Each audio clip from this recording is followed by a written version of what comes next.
Alhamdulillahirabbil alamin. No. Dawuh apa jan. Puji syukur kunjur ngarsane Gusti ingkang nyipta jagat ingkang wis paring kanikmatan kamulyan kesehatan barokah marang sedherek para titah. Ngono ya ya. Marambah makaping-kaping mligine ing Kecamatan Babatan awake dhewe isih dipercaya isih ditresnani karo para warga masyarakat.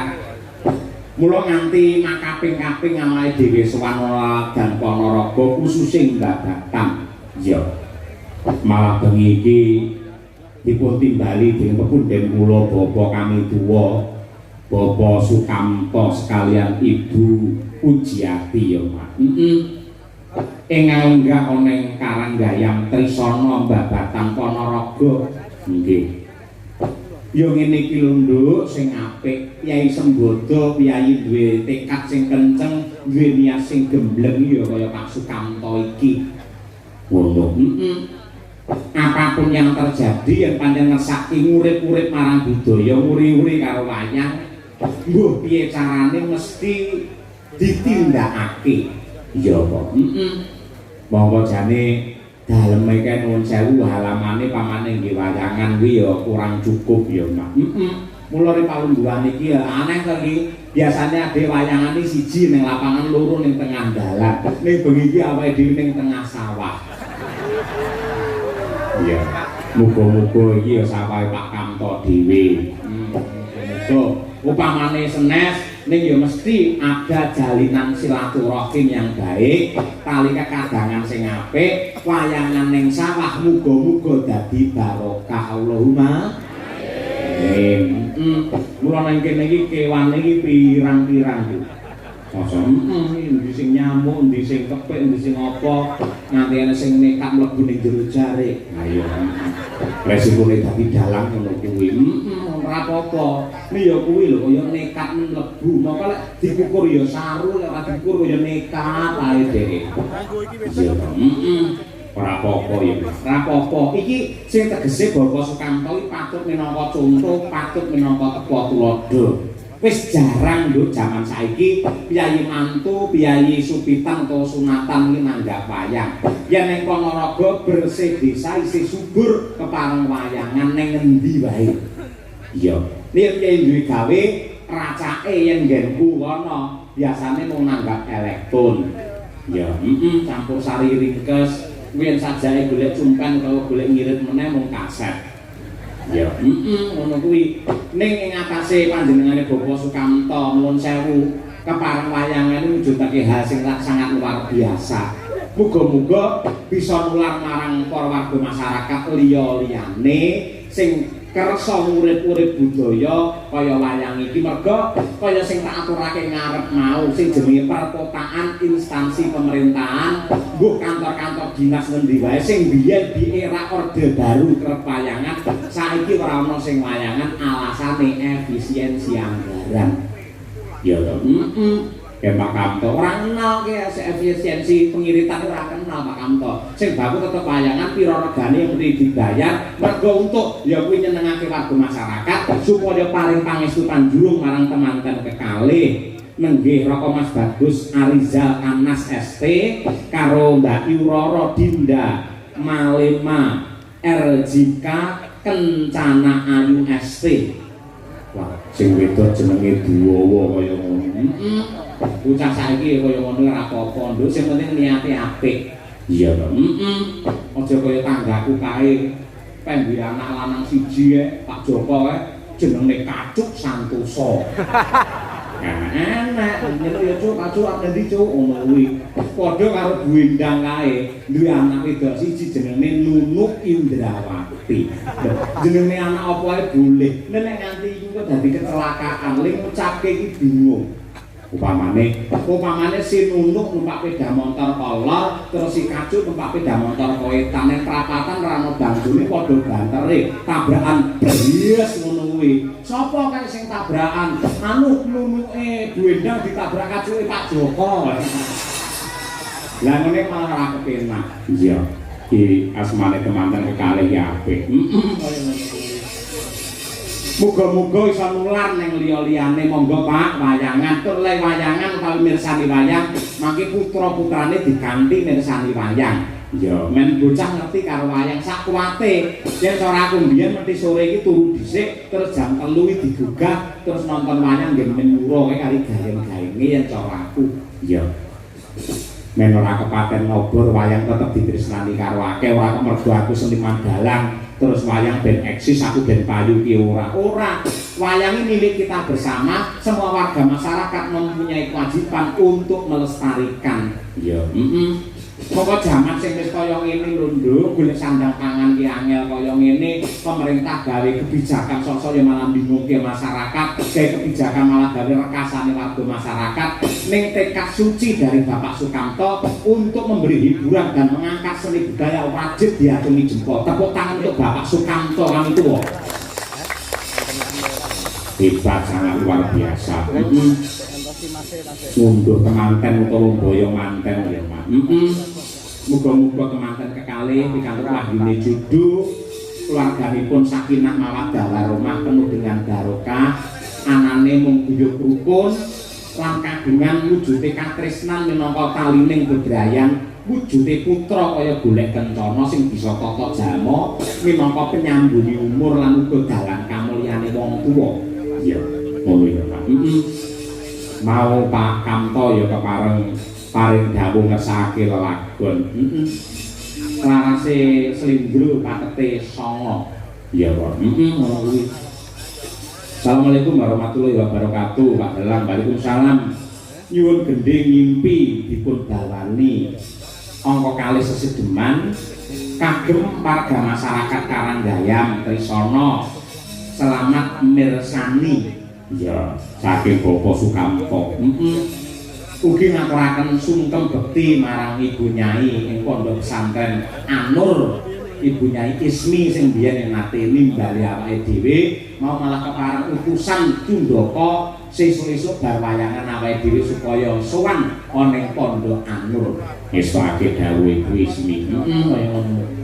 Bu Kesi monggo diaturke Bu Kesi iki langgang mimpi kemagep karo katresnan ya cocok karo temane bengi iki kuwi jan sindene ya seragame ya anyar cari anyar, bayak anyar, lendang anyar apik, kemenangan bos, kemenangan iya muga-muga bisa dadi Dewi Sri muga sebelah ini pari ya oke bapak-bapak mriku mboten gatel Pak Indang mboten nggih tetep semangat nggih mugi-mugi mboten enten kodhok nggih mulai nganti enten kodhok mang tutuk kodoke loro malian nah iya yang penting sehat selalu nggih Pak nggih monggo niki mang midhangetaken menika swantenipun Bu Kesi wiwit saking pangkur nyimpinipun monggo Pak Kamto kangge jampi saya ya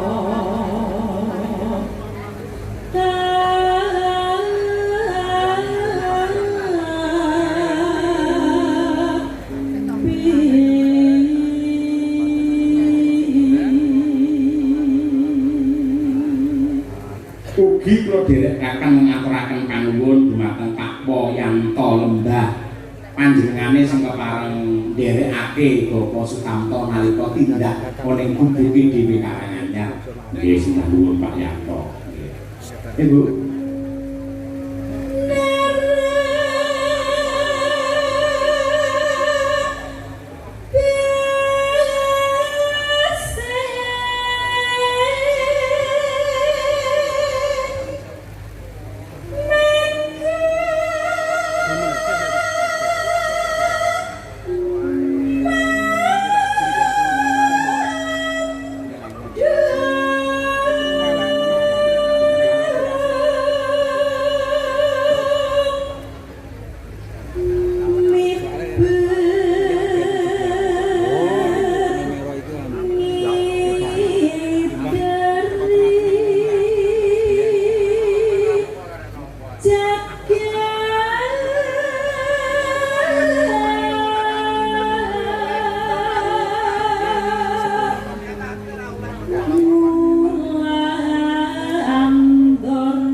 bukesi suarane si unggul ya Mak. Terus suarane landung. Mergo pancen diopeni olahragane ya ora keri. Ben landung ngono kuwi olahragane apa? Yen bukesi kuwi renang kok. Renang. Yen prei ning kolam renang kuwi ya. Ning dhek yen renang karo aku ki isin. Ya to. Ana wis papane nang tak imut dhek pas renang isin. Dadi pamane dhek renang ngono kae ya. Saku teko langsung sirahe didelekne.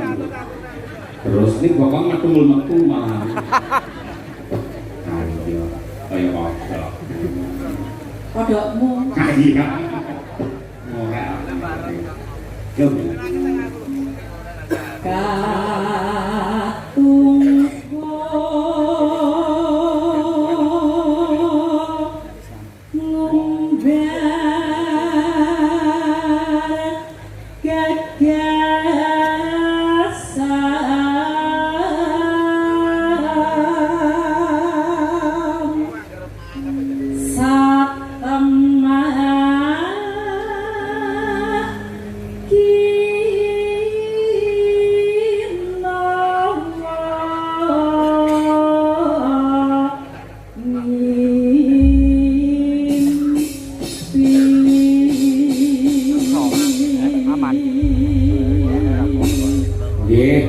monggo sak langgamipun duke gelar pamayan. Yo.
sembah nuwun Bukesi lan ugi kadang-kadang madang karang sampun ngaturaken langgang mimpi pamundhut saking punden kula Bapa Sukamto. Iya, mugi-mugi saged kinarya jampining saya. Amin ya rabbal alamin.